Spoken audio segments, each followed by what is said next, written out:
3:58:07. SPY-6, radar aboard USS Spruance detects 24 inbound contacts from 3 Iranian coastal sectors, and every defensive system in the Abraham Lincoln Strike Group turns toward a picture it believes it understands. 8 ballistic tracks are climbing high and fast from the north-northeast. 4 sea-skimming cruise missiles are cutting south of the carrier screen at 870 kilometers per hour. 12 drones are descending in staggered waves toward the formation center. The Aegis combat system begins sorting the raid exactly the way doctrine requires against a multi-axis retaliatory strike on a U.S. carrier at the exact moment the U.S. Navy is most committed forward. The problem is that the system was designed to protect the most obvious target in the formation. It was not designed to understand, in the first 12 seconds of a 2-4 contact raid, that the most obvious target is not the one Iran actually wants. The Abraham Lincoln Strike Group has 6 minutes and 41 seconds before the first warhead reaches lethal range, and Lieutenant Commander Elena Rios already knows the ship under real attack is not the carrier. Rios is not an air defense officer. She is not standing over the Aegis console, and she is not the one calling interceptor assignments into the Combat Information Center. She is the embarked logistics operations analyst, a job that sounds administrative until a war reaches the point where fuel, ordnance, and deck cycles matter more than rhetoric, speed, or slogans. While Tactical Action Officer Lieutenant Commander Caleb Mercer is assigning SM-6 interceptors to the ballistic tracks and building an engagement picture around Abraham Lincoln's hull, Rios is looking 21 nautical miles south of the carrier at the one ship that makes the next 36 hours of strike operations possible.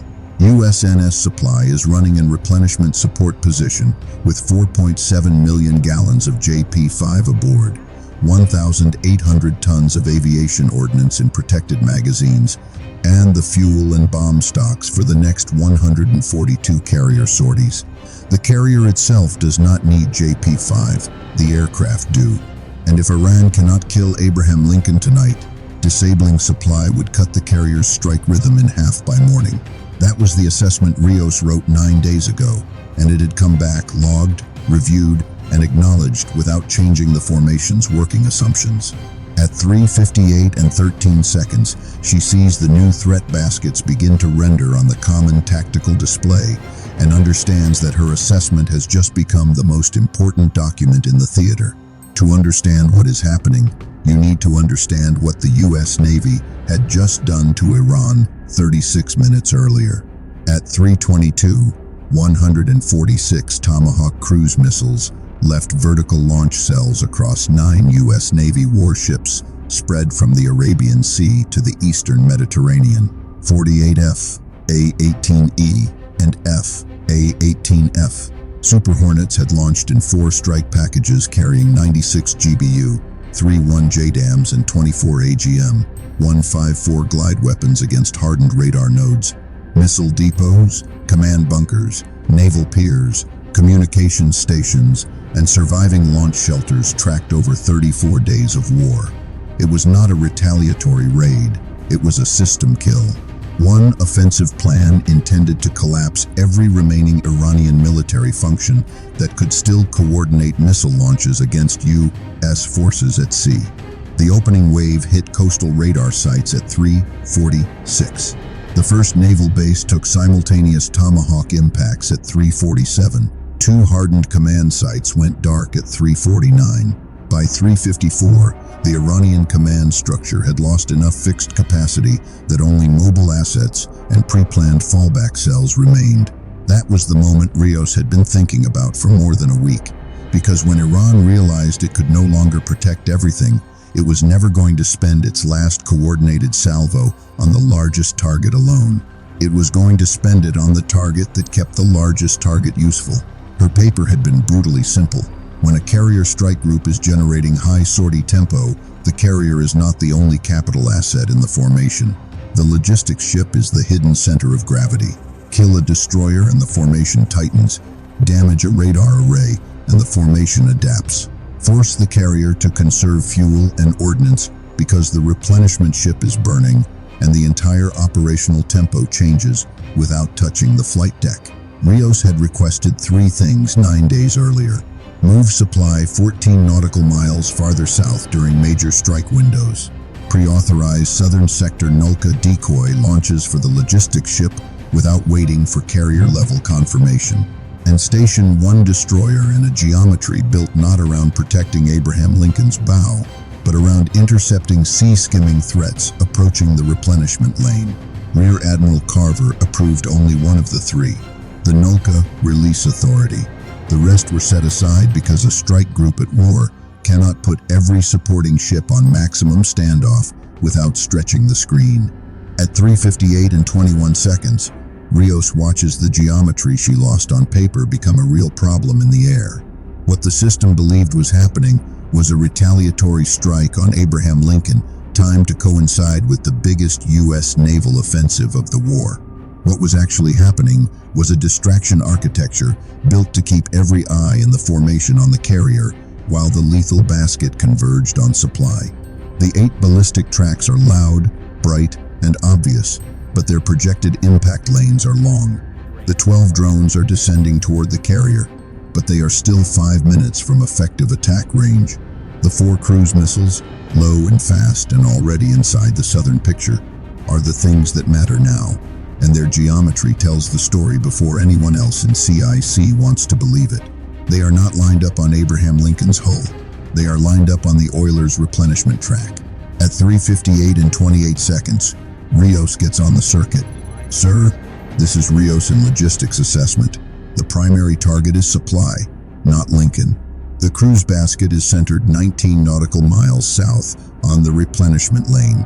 If supply burns, we lose tomorrow's strike cycle. Mercer answers the way a tactical action officer has to answer, with 24 contacts inbound and only partial certainty in the first 20 seconds. Assessment logged. Stand by. He is not dismissing her.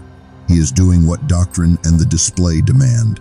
But the display is carrier-centered, and carrier-centered thinking is the thing Iran spent 34 days learning to exploit. At 3:58 and 41 seconds, the first 2 SM-6 interceptors leave USS Frank E. Peterson against the lead ballistic track. 4 seconds later, USS Spruance launches 2 more against the second pair. Abraham Lincoln begins a defensive turn 11 degrees to port to improve intercept geometry against the northern sector. A correct maneuver if the threat is what the picture says it is. Supply, 21 nautical miles south, is still on its previous course, making 18 knots, with its deck lighting darkened, but its fuel transfer pumping systems warm, its exhaust pattern steady, and its thermal and radar profile larger than any auxiliary wants to be in a missile fight. Rios does not stay silent. She has already run the numbers because she ran them before the strike ever started. 4 sea-skimming missiles at this approach angle, if not disrupted, reach supply in 4 minutes and 08 seconds. 1 warhead into the JP-5 section does not just damage the oiler. It turns the ship that fuels the air wing into the brightest fire on the water. At 3:59 and 02 seconds, she sends the full recommendation. Immediate southern break for supply. 0 emitters. Full pump shutdown. Deploy Nulka off south beam. Shift Hudner to bearing 177 now. Ballistics are screen fixing. Cruise is the kill mechanism. Mercer looks at the updated baskets. She is right. Not abstractly. Geometrically. The ballistic missiles are forcing the destroyers to look north, while the real threat is sliding under the formation's attention toward the support ship. Rear Admiral Carver takes the circuit himself at 3:59 and 11 seconds. Rios, are you calling the strike on supply? Her answer is one sentence. Yes, sir. A carrier may not need fuel. Its aircraft do. That sentence changes the battle. At 3:59 and 18 seconds, Carver orders USNS Supply to emergency dark ship condition and hard turn 24 degrees starboard away from the replenishment lane. USS Thomas Hudner breaks south at flank speed to rebuild the geometry Rios had requested 9 days earlier. Abraham Lincoln holds her own turn because the ballistic picture still has to be fought, but the mental center of the engagement has shifted. At 3:59 and 33 seconds, Supply shuts down its active emitters, kills every non-essential transmission, and closes pump systems that had been warming the outer hull with a detectable thermal trace. The ship loses maneuvering efficiency for 14 seconds during the shutdown sequence. That matters, because 14 seconds is almost exactly how much time Iran expected the Americans to waste deciding what the real target was.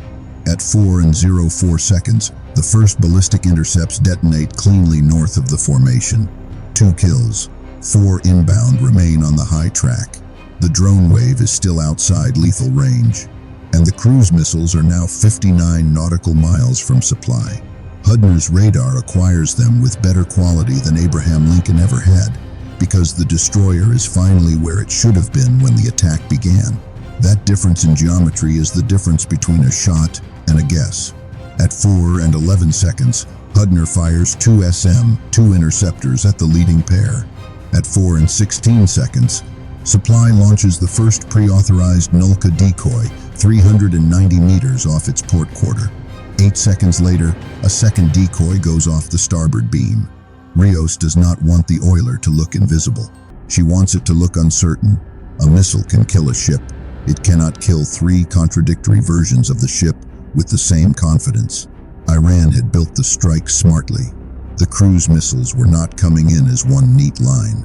They were offset in 2 pairs 13 seconds apart, with the trailing pair slightly lower and farther south, so that any defensive fire committed to the first 2 would reveal the oiler's evasive geometry to the last 2. It was a logistics kill chain disguised as a carrier raid. Iran did not design the attack to defeat the carrier's defenses. Iran designed it to make those defenses protect the wrong ship first and the right ship too late. At 4:38 seconds, the first SM-2 misses wide of the lead cruise missile because the missile drops to 7 meters and disappears into sea clutter for 1.2 seconds before reappearing. The second interceptor detonates 19 meters off the target and tears away part of the missile's stabilizer. The damaged contact continues, but is now off its clean line. 32 seconds later, Hudner's second firing pair goes out against the trailing missiles. On the carrier, Rios is no longer watching the north. She is watching Supply's thermal profile and the 2 decoys spreading separation to either side of the oiler's altered course. If the missiles choose wrong now, the whole Iranian design collapses. If they stay on the true hull, they still have enough time to kill the ship. At 4:03 seconds, the first damaged cruise missile does exactly what Rios was trying to force. It shifts 8 degrees toward the hotter of the 2 false signatures off Supply's port quarter. That move matters because it reveals the seeker logic. The missiles were not purely radar homers. They were blending radar and thermal discrimination in terminal phase to find the most useful large target in the replenishment lane. Blank the oiler, distort its heat, and give them hotter or brighter lies, and they can be pulled. They're buying the decoys, Rios says, almost to herself. Mercer hears it and immediately knows what the rest of the defense needs to do. Do not shoot at what the decoy is already killing. Shoot at what still remembers the real ship. At 4:18 seconds, the remaining ballistic tracks begin their terminal descent on Abraham Lincoln. Spruance and Peterson handle them cleanly. 3 are destroyed by SM-6. The 4th breaks up under phalanx fire, 1.9 nautical miles from the carrier. The drone wave starts to unravel under jamming and gunfire. The carrier survives the visible attack exactly as Iran expected it to. The problem for Iran is that the invisible purpose of the attack is now falling apart too.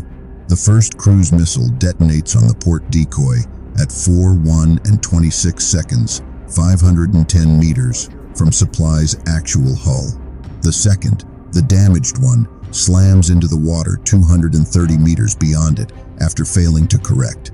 The third missile stays locked on the real oiler. That is the dangerous one. It ignored the thermal lie and held to the altered course, which means its seeker had a stronger initial fix than the others. Hudner fires its last clean SM-2 shot at 4:31 seconds and misses by 24 meters. Supply now has 47 seconds before impact and 1 missile still coming. This is where Rios stops being the analyst who predicted the attack and becomes the person who keeps the ship alive.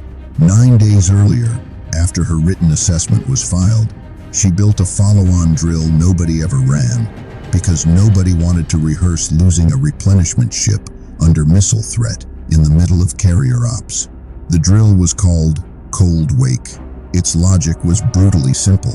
A ship underway always leaves a thermal and radar logic behind it in the disturbed water, exhaust wash, and engine wake. If a terminal seeker is solving for the center of that logic instead of the steel itself, then a violent enough speed and rudder change can shift the ship out of its own wake solution faster than a sea-skimming missile can fully correct in the last few seconds.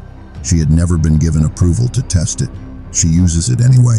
At 4, 1, and 39 seconds, she cuts through every remaining hesitation on the circuit. Supply all ahead flank, hard left rudder 31 degrees now, cold wake now. The master of the oiler does not ask for doctrinal validation. He executes. 90,000 tons of fuel and ordnance support ship lurch into the ugliest emergency turn of the war. Screws digging hard, stern wash expanding, thermal wake widening, and bending off the previous track line. The missile is now 0.9 nautical miles out. Its seeker still believes the largest coherent target is where supply was 6 seconds ago. At 4, 1, and 46 seconds, Hudner launches its second Nulka farther aft than doctrine would normally allow, directly into the oiler's old wake geometry. The missile chooses between two things at once: the false point blooming in the old line, and the real ship no longer centered in the wake it had been reading for the last 40 seconds. It chooses wrong. At 4, 1, and 52 seconds, the third cruise missile passes 74 meters off, Supply's starboard quarter, overcorrects toward the second decoy, and detonates in the water 0.3 nautical miles aft of the ship. The blast throws fuel spray, fragments, and a shock wave across the stern, injuring 11 sailors and damaging 1 replenishment gantry. But the tanks hold and the main fuel section does not ignite.